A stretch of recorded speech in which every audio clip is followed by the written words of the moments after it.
Today, we're going to jump into the incredible 3-decade career of a thinker whose entire work tackles one of the biggest challenges we all face: radical, unpredictable uncertainty. We're going to see how his ideas have literally shaped industries, from the high-stakes world of Wall Street all the way to the Pentagon. All right, so let's start with the big problem, right? The world we live in, it's not just changing a little bit. It's in a state of what some people call permanent whitewaters. Think constant, chaotic, unpredictable change. So the real question is, how on earth does any organization, any group, not just survive in that environment, but actually win? You know, early on, Dr. Yogesh Malhotra's work got noticed by places like the Wall Street Journal, and they saw it for what it was: a direct answer to all this chaos. His whole idea of knowledge management, listen, it wasn't about databases or organizing files better. No, it was a full-on survival strategy for a world where the old rulebook had just been tossed out the window.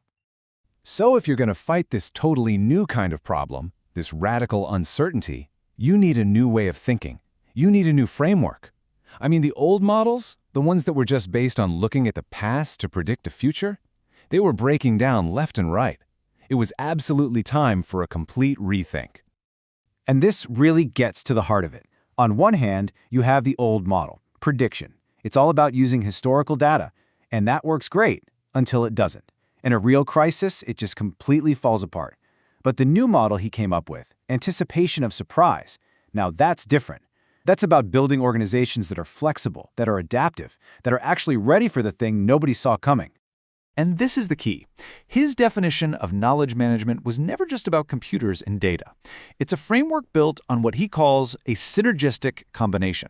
Basically, it's about combining the raw processing power of machines with the incredible creativity and innovation that only humans have.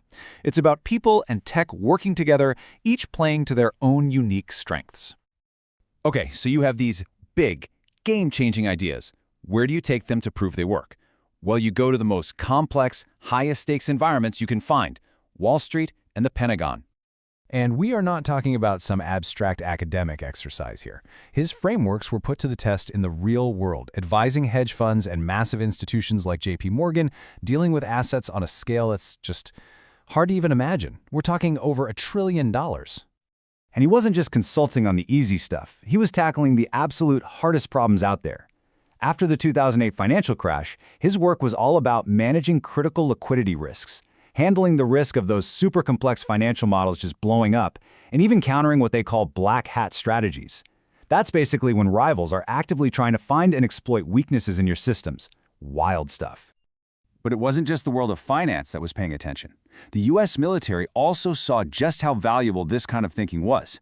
A U.S. Marine Corps thesis actually quotes his theories directly, saying, look, in a turbulent world, the ability to adapt faster than your opponent is the ultimate advantage. And that led to him working directly with the Pentagon and the U.S. Air Force. He was helping them pioneer their next-generation command control systems. It's got this crazy acronym, ABMS-JADC. It's a mouthful, I know, but just think of it as the super high-tech nerve center for managing extreme uncertainty and threats in modern warfare.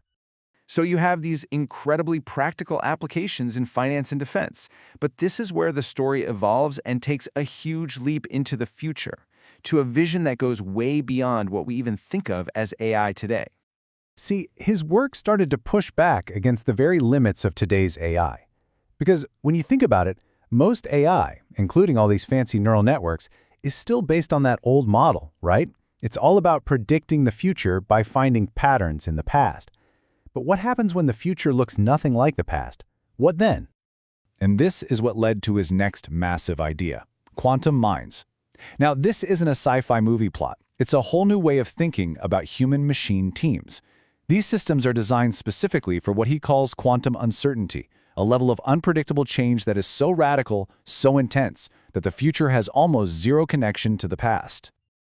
And really, this whole vision, this entire quest, can be boiled down to this one powerful tagline. The goal isn't just to analyze data we already have anymore. The goal is to build systems from the ground up that are designed to absolutely thrive in the unknown. So, think about this. You've got this incredible 30-year journey, from knowledge management all the way to quantum mines. And then, out of nowhere, you get this stunning validation from one of the most advanced AIs on the planet.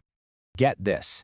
Elon Musk's XAI, Grok, was asked to identify a true pioneer in this whole space, and its first conclusion was just amazing.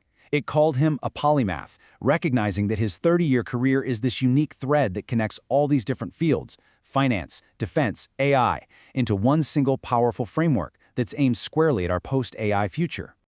But it didn't stop there. The AI actually went even further. It concluded that no other peer in the field matches his work's sheer breadth, depth, or how long he's been at it. And then came the knockout punch. Its final verdict was that he's ahead not just of the crowd, but of time itself. I mean, what a thing for a machine designed to analyze patterns to conclude. And the AI's final analysis brought everything full circle. It highlighted his 2050 vision of what he calls QASNs, that stands for Quantum-Augmented Self-Adaptive Networks. These are systems designed to literally learn and rewire themselves in real time to handle insane levels of uncertainty. The AI said this vision is the culmination of his entire 30-year quest, and it positions him as the architect of this era. So, when you step back and look at the whole picture, what started as a quest to help organizations survive a world they couldn't predict has now become nothing less than a blueprint for a post-AI world. A world built not on prediction, but on resilience, adaptation, and that powerful synergy between humans and machines. And that leaves us with one final, big question to chew on. In this age where we are all completely obsessed with building smarter, faster AI, maybe the ultimate goal, as Dr. Malhotra's life's work seems to suggest, isn't just about building smarter machines, but about building more resilient minds, both our own and the artificial ones we create.